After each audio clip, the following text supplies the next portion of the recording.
Mabuhay! This is Mr. Criminology and welcome to the second lesson for our series concerning criminology. For today's video, we'll be talking about the definition of criminology, who coined the term criminology, the scope of the study of criminology, and the nature of criminology. First, let's have a recap concerning the definition of the word criminology. So, criminology.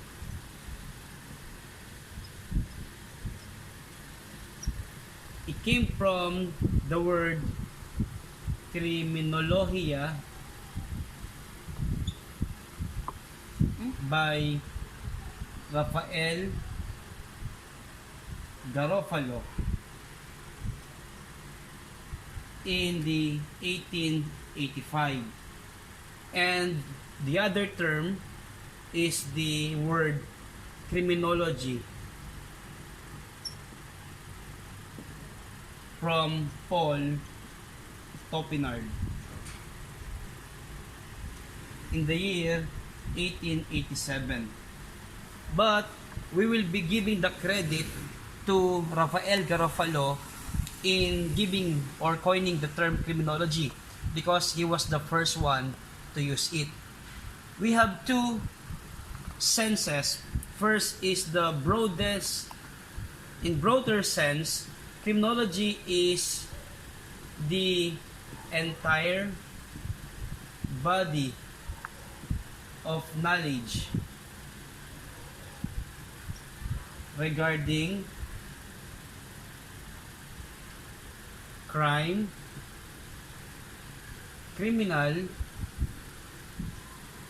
and it includes the effort of the society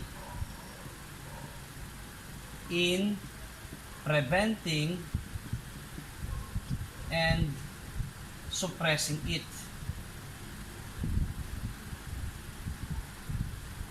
So the broadest sense in defining criminology, we don't only deal with the word crimes and criminals, but also we include society as to the prevention and suppression phase of criminality. And if we will deal with the narrow sense or definition, it is simply the scientific study of crime and criminal. So, as we define criminology, let's look on the scope of the study of criminology. We have first the what we call the sociology of law. Here we talk about the process of making laws. Second scope is the etiology of crime. We talk about the beginning of crime or the process of the breaking of law. And the third scope of the study of criminology, we talk about penology. From the word pena, which means pain or suffering, in here we talk about the response of the society towards the breaking of the law. Remember, in our first video, we talked about nullum crimen nulla pena sine lege, which means there is no crime when there is no law punishing it. So, crime is a product of law. It means if we have the sociology of law or the process of making of laws, there will be definitions of what constitute a crime. And if we have the second scope of criminology, which is the etiology of crime, we will see the process of the breaking of law, and if the law was, or if the crime was committed, we will be responding, and that is the word penology, or it is the study of punishment, wherein we will be giving what is due towards what was committed by a person, which is a crime. So after we talk about the scope of the study of criminology, we will be look into the nature of criminology. First thing that we must take note about the nature of criminology is it is an applied science.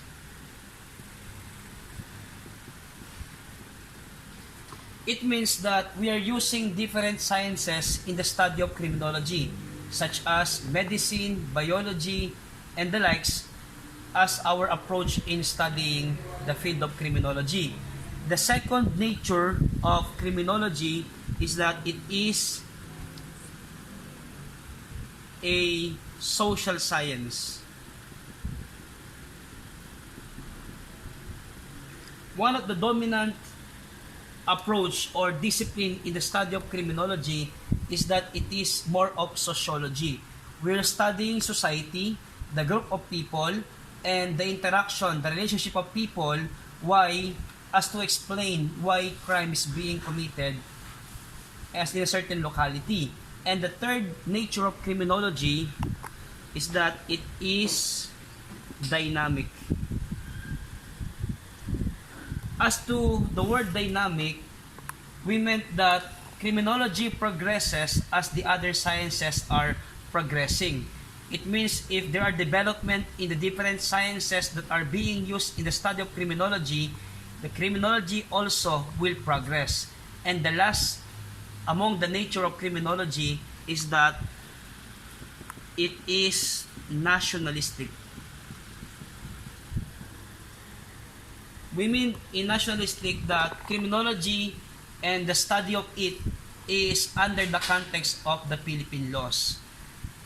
Now, we have accomplished discussing criminology, the term where it originated, criminologia, criminology, and the broadest sense of the study of criminology, which includes not only the study of crime and criminal, but also the effort of society in preventing and suppressing criminality. And in narrow sense, it is simply the scientific study of crime and criminal. And to recap, we have the scope of the study of criminology, we have the sociology of law, the process of making law, and etiology of crime, the process of the breaking of law, penology, which is the response of the society towards the breaking of the law. And the last topic was the nature of criminology. It is an applied science, it is a social science, it is dynamic, and lastly, it is nationalistic. Again, this is our second lesson.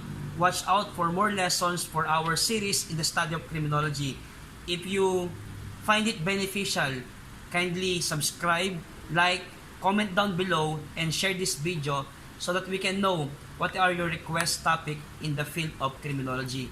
Again, this is Mr. Criminology. God bless you and thank you very much.